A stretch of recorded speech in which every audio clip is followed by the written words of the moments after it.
11 class के छात्र छात्राओं के लिए केमिस्ट्री फर्स्ट चैप्टर के नेक्स्ट टॉपिक के रूप में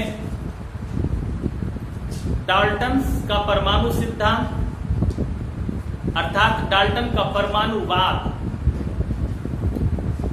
और फिर बर्जीलियस एवं एवोगाड्रो के हाइपोथेसिस के अतिरिक्त वेपर डेंसिटी एवं मॉलिक्यूलर वेट के बीच रिलेशन की जानकारी देना चाहूंगा। तो सर्वप्रथम आपको जानना है डाल्टन का परमाणु सिद्धांत अर्थात डाल्टन के द्वारा जो परमाणुवाद की जानकारी दी गई उसके संदर्भ में डाल्टन्स एटॉमिक थ्योरी एटम के संदर्भ में जानकारी देने वाले भारत के मनीषी कनाद जिन्होंने वैशेषिक सूत्र नामक एक पुस्तक की रचना की और उसमें उन्होंने परमाणु को अविभाज्य कण के रूप में एक्सेप्ट किया। कनाद एक महर्षि थे भारत के। इन्होंने अपने द्वारा लिखी गई पुस्तक में यह बताया है कि दुनिया का सारा पदार्थ अत्यंत सूक्ष्म कण से बना है और वह अत्यंत सूक्ष्म कण परमाणु के नाम से जाना जाता है जो अविभाज्य है। इसके अतिरिक्त अन्य जानकारी के अनुसार हम लोग सभी जानते हैं कि दुनिया का जितना सारा पदार्थ है चाहे वो सजीव हो या निर्जीव हो सभी पदार्थ पंच तत्वों से मिलकर बना है, 5 एलिमेंट्स। तुलसी रामायण में भी इसकी चर्चा है। क्षिति जल पावक गगन समीरा पंच रचित यह अधम शरीर अर्थात संसार में जितने सारे वस्तुएं हैं शरीर ही नहीं बल्कि कोई भी पदार्थ जो है वो पंच तत्वों से मिलकर बना। बाद में कनाद ने इसको क्लासिफाइड करके एकदम स्पष्ट किया कि दुनिया का जितना सारा पदार्थ है सभी पदार्थ बने हैं एक ही निर्माणकारी तत्व से। कुछ ही निर्माणकारी तत्वों से दुनिया के सारे पदार्थों का निर्माण हुआ है। जिस प्रकार अंग्रेजी के जो लेटर्स हैं 26 लेटर्स, दुनिया का सारा अंग्रेजी का वर्ड उसी 26 लेटर से मिलकर बन गया। यानी बनाने वाले तत्व सीमित हैं, बनने वाले अनेक हैं। 5 ही तत्व हैं, वही 5 तत्व मिलकर लोहा भी बना दिया, वही 5 तत्व मिलकर सोना भी बना दिया, वही 5 तत्व मिलकर हीरा भी बनाया। बाद में कनाद ने बताया कि नहीं, एक तत्व है परमाणु अविभाज्य सूक्ष्म अत्यंत सूक्ष्म, उसी से दुनिया का सारा पदार्थ बना है। डाल्टन ने भी कनाद के इसी सिद्धांत के पक्ष में अपना तर्क देते हुए, जॉन डाल्टन एक टीचर थे। इन्होंने 1808 ईस्वी में परमाणु के संदर्भ में जो जानकारी दी उसे परमाणुवाद के नाम से जाना जाता है। परमाणु शब्द लैक्रियस और डेमोक्रीटस, एटम शब्द का इजाद, परमाणु शब्द की खोज किसने किया पूछा जाता है। तो एटम शब्द का इजाद, एटम शब्द के आविष्कारक, परमाणु शब्द के जनक के रूप में जाना जाता है लैक्रियस एवं डेमोक्रीटस। लैक्रियस एवं डेमोक्रीटस, इन्होंने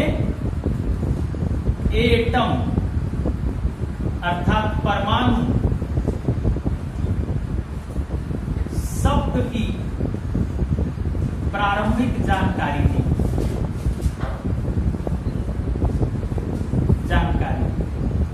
इसके पहले कनाद ने अत्यंत सूक्ष्म बोला, परमाणु के बारे में नहीं बताया अत्यंत सूक्ष्म कणों से बने होते हैं। अब उस अत्यंत सूक्ष्म कण को क्या कहा जाता है? तो यह भी तो संस्कृत का शब्द है, परम अणु। वह अणु जो परम हो, श्रेष्ठ हो, जिससे संसार के सारे अणुओं का निर्माण हुआ हो। तो लैक्रियस एवं डेमोक्रिटस को एटम शब्द की जानकारी देने वाले प्रथम व्यक्ति के रूप में जाना जाता है। जॉन डाल्टन ने 1808 में परमाणु के संदर्भ में जो बताया था, एटम शब्द का अर्थ है नॉट डिविजिबल।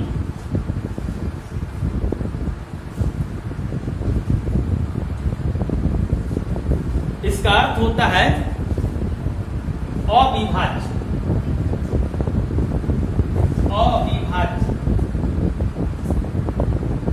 अविभाज्य को इनटाइटी कहते हैं।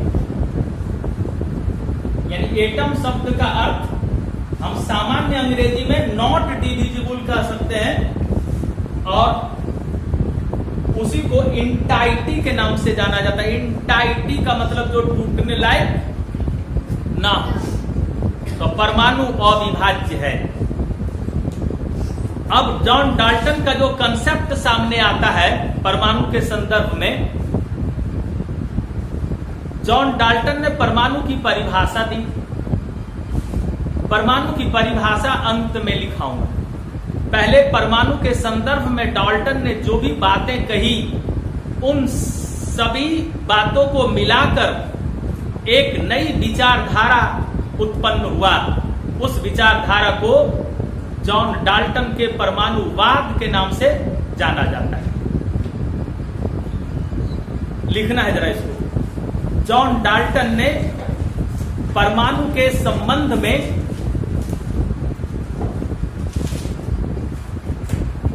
जो भी जानकारियां प्रस्तुत की,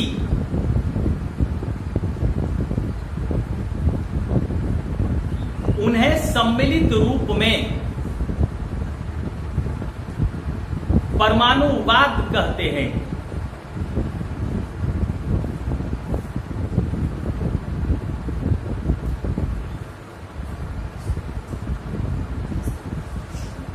नंबर 1,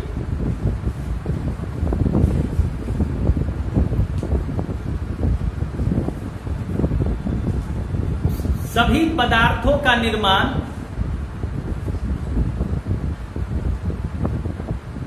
अत्यंत सूक्ष्म कणों से हुआ है।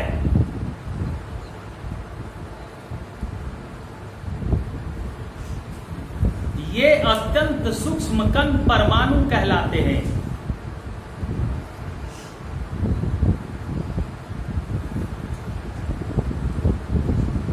ये अत्यंत सूक्ष्म कण परमाणु कहलाते हैं। दूसरा पॉइंट, परमाणु अविभाज्य होता है।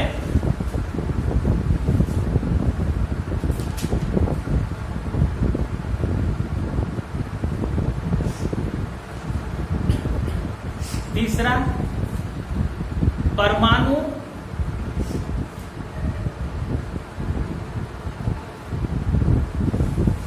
रासायनिक अभिक्रिया में भाग लेते हैं।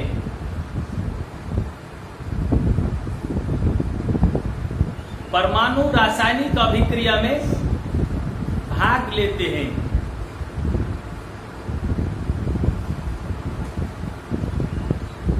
अगला पॉइंट, एक ही तत्व के सभी परमाणु सदृश होते हैं। एक ही तत्व के सभी परमाणु सदृश होते हैं।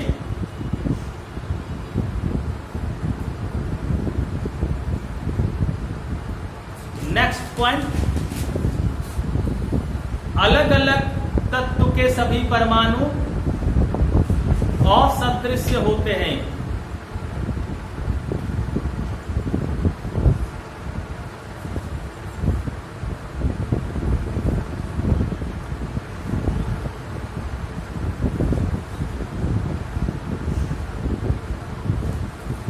तत्व के परमाणु को उन्होंने तात्विक परमाणु कहा।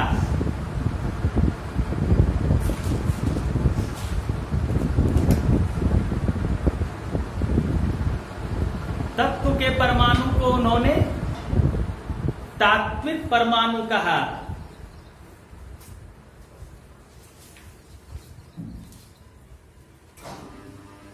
और यौगिक के परमाणु को उन्होंने यौगिक परमाणु की संज्ञा दी।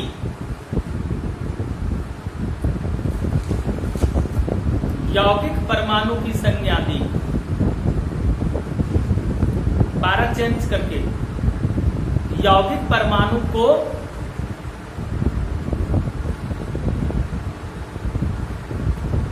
अब अणु कहा जाता है।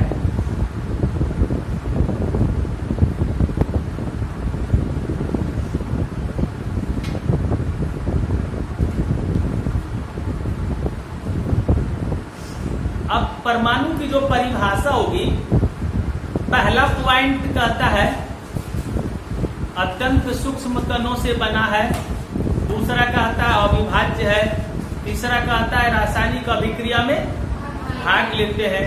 इन तीनों मुख्य पॉइंट को यदि मिलाकर हम परिभाषा बना दें तो वह परमाणु की एक सही परिभाषा होगी। तो पदार्थ का सूक्ष्म कण नहीं बोल के तत्व का सूक्ष्म कण बोलेंगे। डाल्टन के परमाणु सिद्धांत में कुछ दोष था, ये जो है इसमें कुछ दोष भी है। तत्व के छोटे कण को परमाणु कहते हैं, उन्होंने पदार्थ के छोटे कण को परमाणु कह दिया। और फिर यौगिक परमाणु उन्होंने कहा, यौगिक परमाणु को अणु के रूप में जाना जाता है। तो परिभाषा परमाणु की परिभाषा होगी तत्व के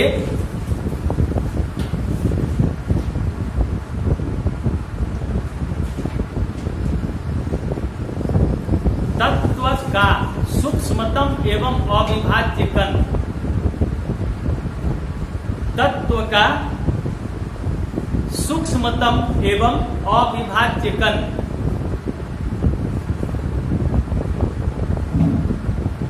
जो रासायनिक गुण के लिए जिम्मेवार होते हैं,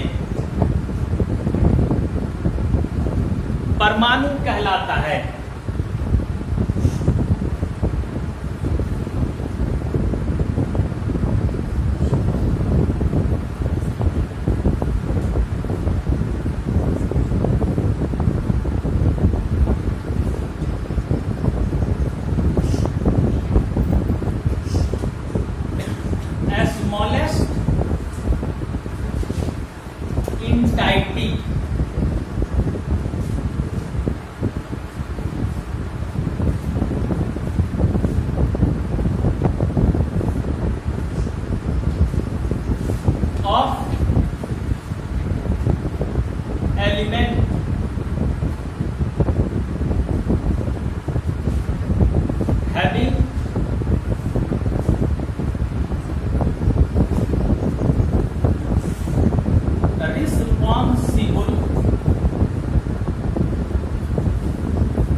Of element responsible for their chemical properties is called atom.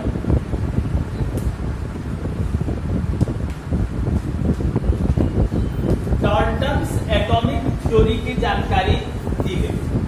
अब बर्जीलियस का हाइपोथेसिस था। हाइपोथेसिस परिकल्पना, उन्होंने खुद से सोचकर एक कल्पना की और एक नियम दिया। वो क्या था कि जितने सारे पदार्थ हैं जो गैसीय अवस्था में हैं, इन पदार्थ के समान आयतन में उपस्थित परमाणुओं की संख्या समान होगी। जब ताप और दाब इक्वल रहे।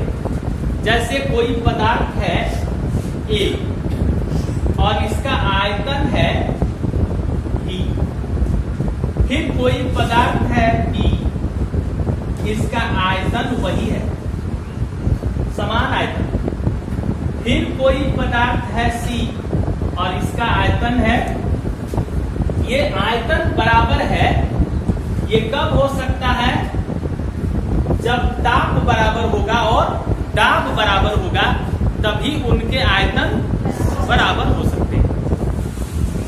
तो समान आयतन है, तो इसमें जितने परमाणु होंगे, इसमें जितने परमाणु होंगे, नंबर ऑफ एटम जो यहाँ का होगा, नंबर ऑफ एटम जो यहाँ का होगा, नंबर ऑफ एटम जो यहाँ का होगा, ये तीनों बराबर होगा। ये बर्जीलियस ने कहा था, हम लोग आज इसको नहीं कहते। बर्जीलियस ने कहा था, बाद में ये कॉन्सेप्ट गलत भी हो गई। लेकिन क्या कहा था, क्या गलती हो गई, जानना है हमको। तो बर्जीलियस का कॉन्सेप्ट क्या था, लिखना है बर्जीलियस की परिकल्पना।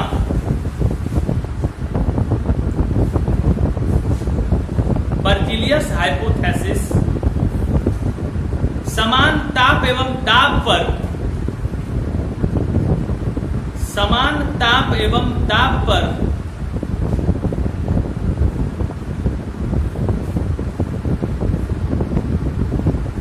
अलग अलग पदार्थ के समान आयतन में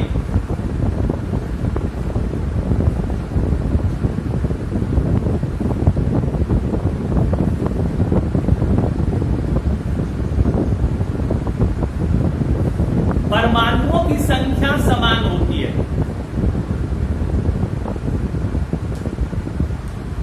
परमाणुओं की संख्या समान होती है।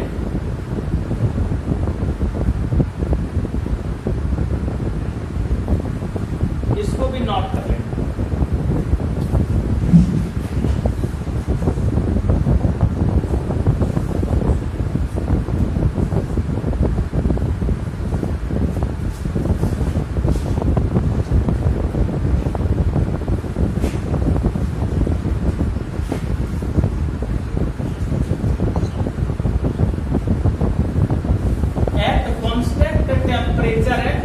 प्रेशर, ये जो बात है वो कब है? जब ताप और दाब नियत रहे, कांस्टेंट रहे।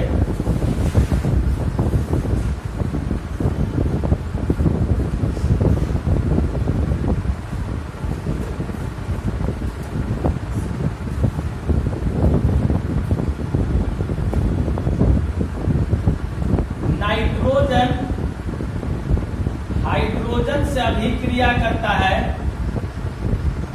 अमोनिया बनाता है। यहां नाइट्रोजन 2 है, हाइड्रोजन बैलेंस कर दिया।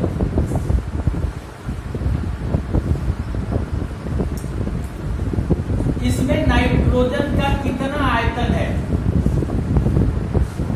एक आयतन। यहां हाइड्रोजन के 3 आयतन,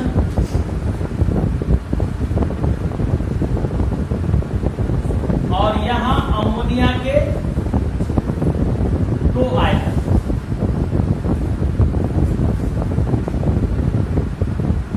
अब इसमें परमाणुओं की जो संख्या है, इसके एक आयतन में कितने परमाणु हैं और इसके एक आयतन में कितने परमाणु हैं और इसके एक आयतन में कितने परमाणु हैं। तो परमाणुओं की संख्या, चूंकि आयतन एक वॉल्यूम इसका है, तो परमाणुओं की संख्या हम n मानते हैं। एक आयतन में n मान लिए, तब 3 आयतन में 3n हो गया और 2 आयतन में 2n हो गया। ये क्या है? परमाणु की संख्या 1n, 3n और 2n।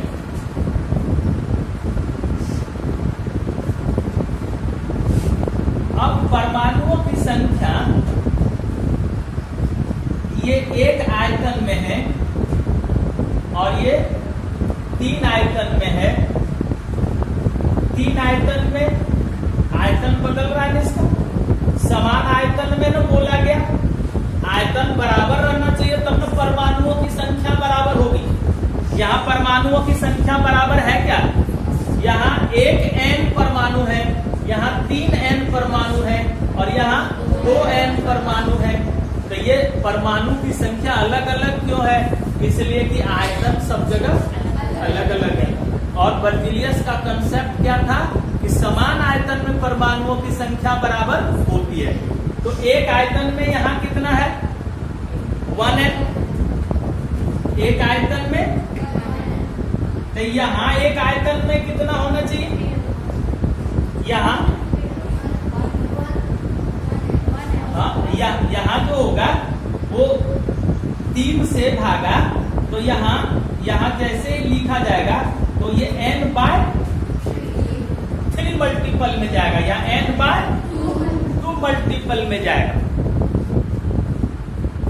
ये 2 परमाणुओं की संख्या, जो टोटल परमाणुओं की संख्या थी, जो टोटल परमाणुओं की संख्या थी n के मल्टीपल में, ये n/3 के रूप में है, ये n/2 के रूप में है। और ये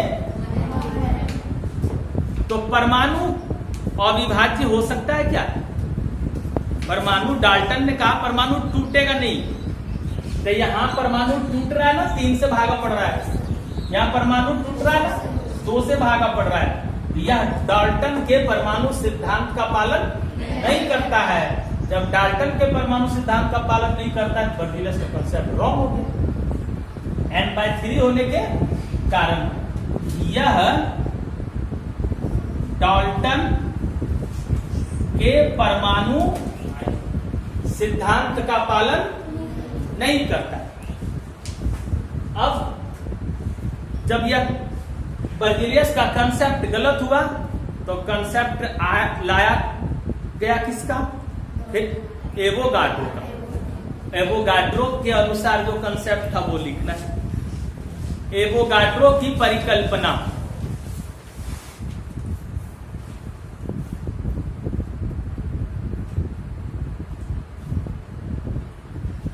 नियत ताप एवं ताप पर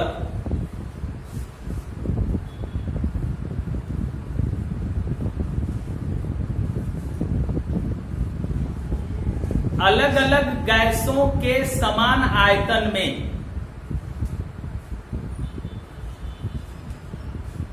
अलग अलग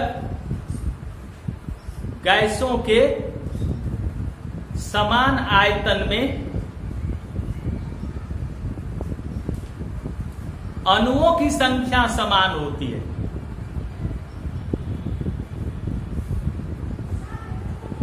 अणुओं की संख्या समान होती है।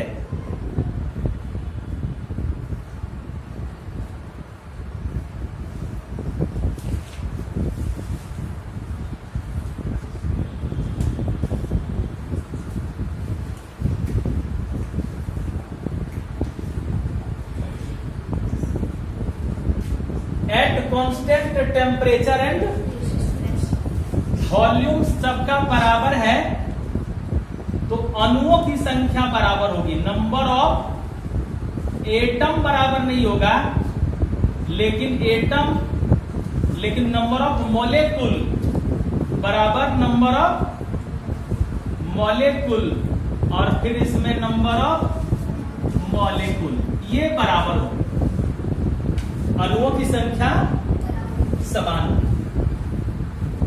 तो निश्चित आयतन रहेगा, सब आयतन बराबर रहेगा, तो अणुओं की संख्या बराबर हो सकती है, परमाणुओं की संख्या बराबर नहीं हो सकती है। परमाणु की संख्या बराबर होगी, इसकी जानकारी बर्जिलियस ने दिया, तो डाल्टन का कंसेप्ट उसके साथ टेली नहीं किया, इसलिए वो गलत हो गया। तो और एवोगाड्रो ने जो दिया था वो सही रह गया, क्योंकि डाल्टन का कंसेप्ट परमाणु के लिए है, अणु के लिए नहीं।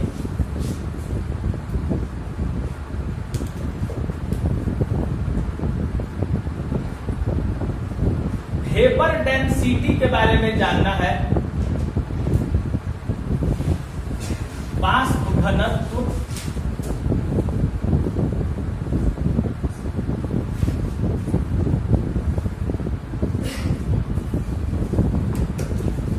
एक लीटर आयतन है और उसमें कितना, यानी वेपर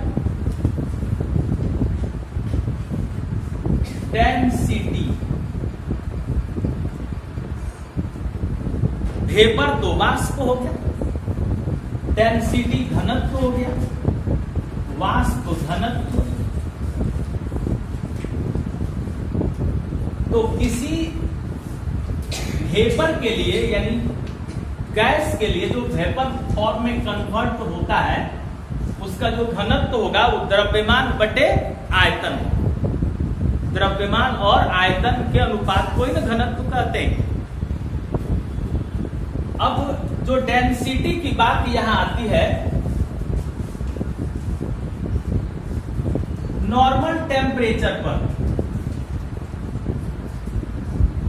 एनटीपी पर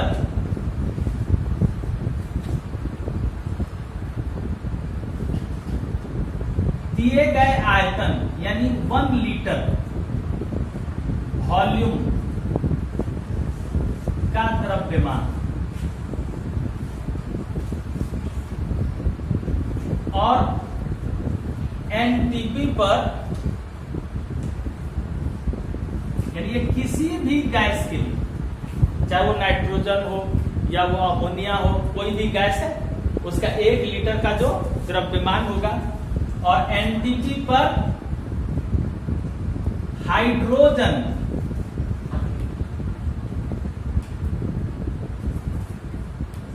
के 1 लीटर का द्रव्यमान।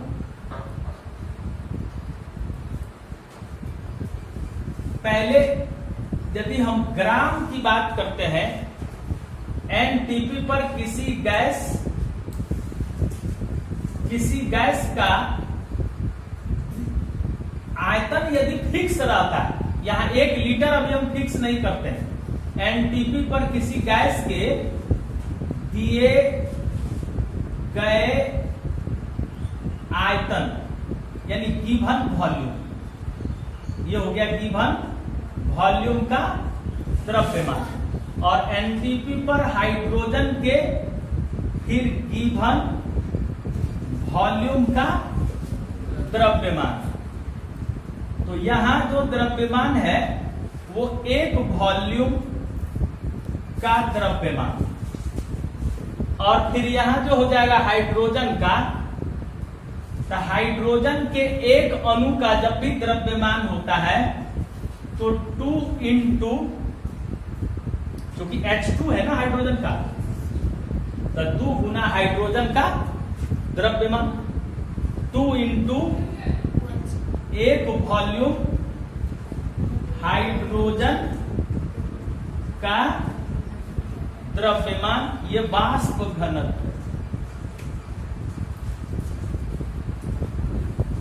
अब यहां वाष्प घनत्व लिखते हैं।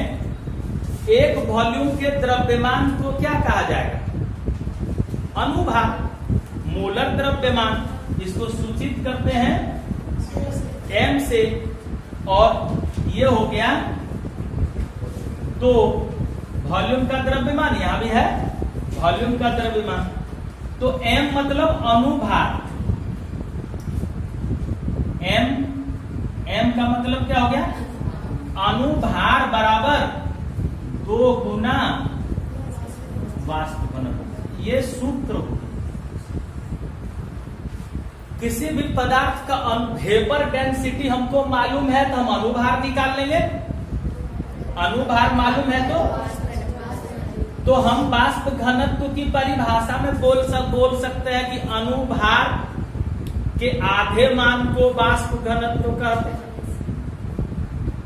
वाष्प घनत्व किसी भी पदार्थ का अनुभार कितना होगा, जैसे CO2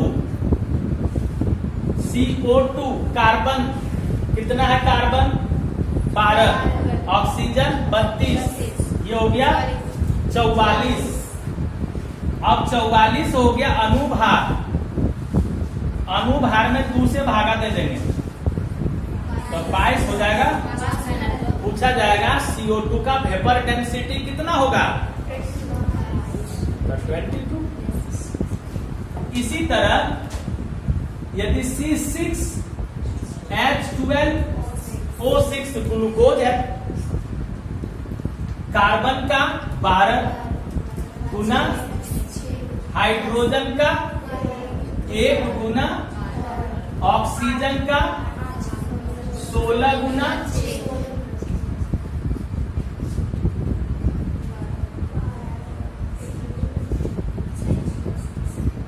आठ 10 बाकी 1 10 11 7 180। वाष्प घनत्व तो निकालना चाहेगा 2 से भागा दे देंगे। जितना अनुभार रहेगा उसमें हम 2 से भागा देंगे, वाष्प घनत्व तो मिलेगा। अब हम ये भी इसमें बता दिए कि कोई पूछ दे क्यों 2 से भागा दे, 2 से भागा देना क्यों जरूरी होता है। हम अनुभार में 2 से भाग देंगे तभी वाष्प घनत्व तो मिलेगा। इसका क्या कारण है, तो इसका कारण है कि वाष्प घनत्व जो निकाला जाता है उसमें हर के जगह पर हाइड्रोजन के एक आयतन के भार को लिखा जाता है। हाइड्रोजन के, हाइड्रोजन जब हम लिखेंगे तो H2 लिखेंगे। H2 का मतलब 2 × 1 होगा, इसलिए हाइड्रोजन को मानक माना गया। हाइड्रोजन को स्टैंडर्ड मान के वाष्प घनत्व निकाला गया। फिर ऑब्जेक्टिव क्वेश्चन आ सकता है, वाष्प घनत्व की गणना में किस तत्व को, निम्नलिखित में से किस तत्व को मानक माना जाता है, हाइड्रोजन को मानक माना जाता है। तभी तो वहां 2 से भाग पड़ गया। हाइड्रोजन का ही ना 2 है जो H2 था, 2 × 1 बन गया। वाष्प घनत्व तो किसे कहता है, परिभाषा लिखना है, किसी पदार्थ के अनुभार,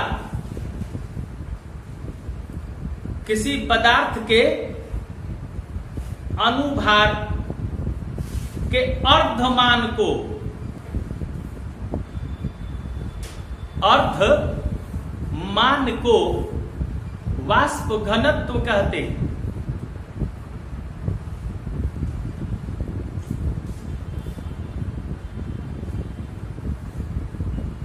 वाष्प घनत्व बराबर अनुभार बटे 2। वाष्प घनत्व बराबर अनुभार बटे 2।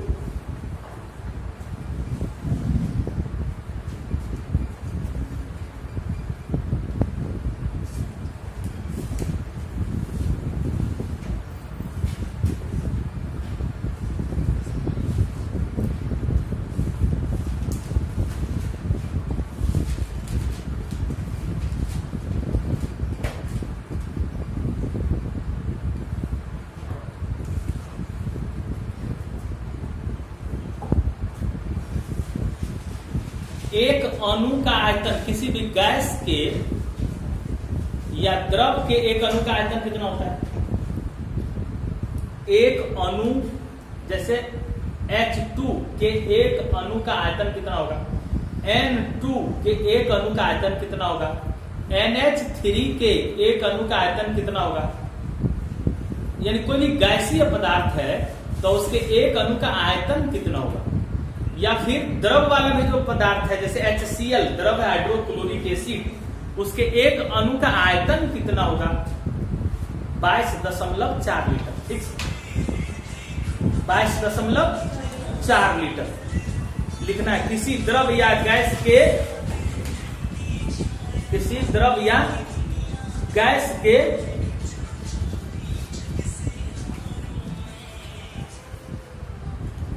किसी द्रव या गैस के एक अणु का आयतन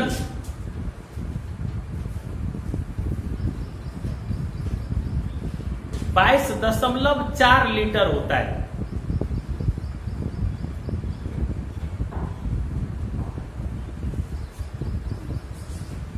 बाईस दशमलव 4 लीटर। ये भी हाइड्रोजन के द्रव्यमान से ही इसका कंपैरिजन किया गया है और उसी से निकाला गया है। यहां हम अभी हाइड्रोजन का द्रव्यमान लिखेंगे। यहां फिर वो हाइड्रोजन का द्रव्यमान कितना होता है? एक परमाणु का द्रव्यमान हाइड्रोजन का 0.089 ग्राम। हाइड्रोजन का द्रव्यमान 0.089 ग्राम। अब जरा हम भाग दे दें 1/0.089। इसका मान निकाल दो तो तुम लोग 0.089 का मान कितना होगा? 1/0.089 का वैल्यू कितना होगा? तो ऊपर हम भाग दे सकते, दशमलव हटा देंगे तो 1000 हो जाएगा। 1000 में 89 से भागा दे दो।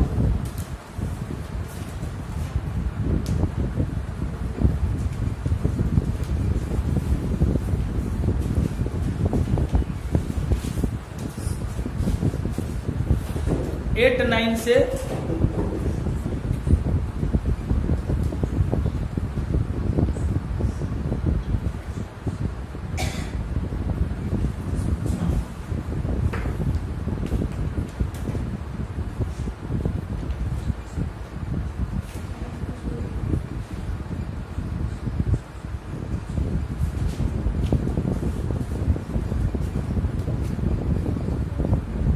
अब यहां देख लो, इधर 11.2 आया। 11.2 तो एक परमाणु की बात न किए थे। हाइड्रोजन का एक परमाणु का द्रव्यमान दिया गया 0.089 और हाइड्रोजन के एक अणु में कितने परमाणु होते हैं? H2 मतलब 2 परमाणु। हाइड्रोजन जब हमको लिखना होता है तो ऐसे लिखते हैं ना, तो इसमें कितने परमाणु हैं? तो 2 से इसमें गुना कर दो तो 22.4 लीटर है और इसी से निकलता है। तो यहां भी हम यहीं से यदि हम निकालना चाहेंगे तो 2 गुना हाइड्रोजन का द्रव्यमान लिखेंगे 0.089, ये दोनों गुना हो जाएगा, तब 1 से भागा देंगे तब 22.4 आ जाएगा। तो उसी के आधार पर स्पष्ट होता है कि आयतन जो होगा वो 22.4 लीटर हो जाएगा। एनटीपी पर, एसटीपी पर नहीं, नॉर्मल टेम्परेचर प्रेशर पर। जब हम स्टैंडर्ड टेम्परेचर प्रेशर पर जाएंगे, ताप बढ़ा देंगे, जितना चाहेंगे उतना हम ताप बढ़ा देंगे, तो वो तो स्टैंडर्ड हो जाएगा ना। मानक ताप पर बदलता है, लेकिन एनटीपी पर नहीं बदलता है। एनटीपी एसटीपी के बारे में भी डिटेल से बाद में बताया जाएगा। अब मोलेकुलर वेट, वेपर डेंसिटी के बारे में भी हमने जानकारी दी। इससे आगे रासायनिक अभिक्रिया, सीमांत अभिकर्मक आदि की जानकारी अब आगे के क्लास में दिया जाएगा। यहाँ एक चैप्टर, यदि